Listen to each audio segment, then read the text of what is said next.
Hi மக்களே, வணக்கம். இன்றைக்கி என்னென்ன டே பார்த்தீங்கன்னா ஆயுத பூஜை. இன்றைக்கி என்னென்ன ஒர்க் பண்ணுறேன் பாருங்கள். பார்த்தீங்கன்னா காலங்காலத்தில் எழுந்திரிச்சு அப்படியே கோழிகளுக்கு தீவனம் போடலான்னு எடுத்துகிட்டு இன்றைக்கி பார்த்தீங்கன்னா டே 4 கோழி குஞ்சு வாங்கி ஆரம்பித்து மழை காலம்னால எல்லாத்தையும் துணியை போட்டு மூடி வச்சாச்சு. டெய்லி கோழி குஞ்சுக்கு பார்த்திங்கன்னா நோய் எதாவது வந்திருக்கான்னு பார்த்துக்கணும். அப்புறம் டெய்லி காலையில் வந்து சுத்தமான தண்ணி எடுத்து வச்சிடணும். நைட்டு வச்ச தண்ணி, அதனால் இப்போ எல்லாத்தையும் எடுத்து மாற்றி வச்சுக்கலான்ட்டு எடுத்துட்டேன். மாற்றி வைக்கலைன்னா அப்புறம் இதுக்கு சளி பிடிச்சிரும், அதுக்கு ஒரு மருந்து வாங்க, அதெல்லாம் வேலையாக இருக்கும். அதனால் எல்லாத்தையும் தனித்தனியாக தண்ணி மாற்றி வச்சிடுறது.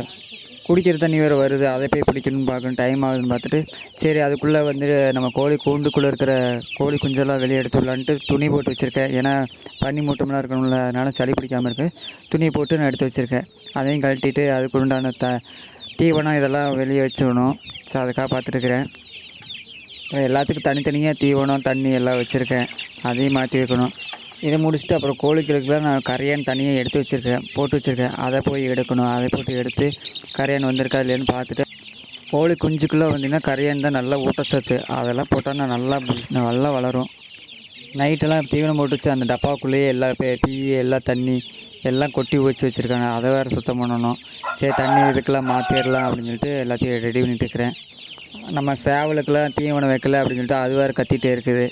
சரி அதுக்குள்ளே இதெல்லாம் முடிச்சுட்டு போயிடலான்னு இன்றைக்கி வேறு வேலை வச்சுருக்காங்க. அதுக்குள்ளே பார்த்தீங்கன்னா மேடம் வந்து நான் தீவனம் போடுறேன், நான் கோழி குளிச்சுக்கலாம், நான் தீவனம் போடுறேன்னு சொல்லிட்டு மேடம் வந்துட்டாங்க. சரி இந்தா நீயே போடு அப்படின்னு சொல்லிட்டு மேடம்கிட்ட கையில் கொடுத்துட்டேன். சரி மேடம் ஆசைப்பட்றாங்க அப்படின்னு சொல்லிட்டு ஆசைப்பட்ட கொடுத்துட்டேன். சரி ஒவ்வொன்றா தனித்தனியாக போட்டுட்டு எல்லாத்துக்கும் நான் தான் போடுவேன் அப்படின்னு சொல்லிட்டு மேடம் வந்துட்டு எல்லாத்துக்கும் போட போயிட்டாங்க, எடுத்துட்டாங்க. இவங்க போட்டால் போடணுன்ட்டு சொல்லிட்டு கொடுத்துட்டேன். நானும் அதுக்குள்ளே ஃபோன் வந்துருச்சு, டைம் ஆயிடுச்சுண்டு. சரி கிளம்பி வேலைக்கு வந்துட்டேன். நான் வந்து பார்த்திங்கன்னா என்ன வேலைன்னு பார்த்தீங்கன்னா டேங்க்கு ஃபிட்டிங் பண்ணுறது. ஆல்ரெடி டேங்க் வச்சுட்டேன் நான். மோட்ரு போடுறது, அப்புறம் கீழே அவுட்புட்டு இன்புட்டெல்லாம் போடுறதுக்கு சரி எல்லாம் ஃபிட்டிங்லாம் போட்டுட்ருக்கிறேன்.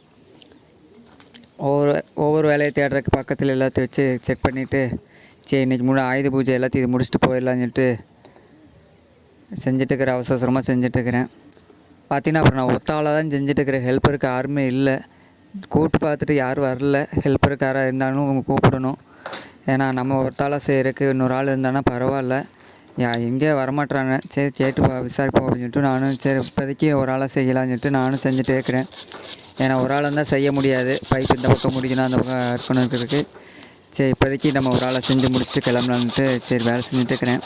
இந்த பைப் போட்டோன்னா முடிஞ்சது, அடுத்து வீட்டுக்கு கிளம்ப வேண்டியதான். ஓகே ஃப்ரெண்ட்ஸ், சப்ஸ்கிரைப் பண்ணாமல் சப்ஸ்கிரைப் பண்ணிடுங்க. பாய்.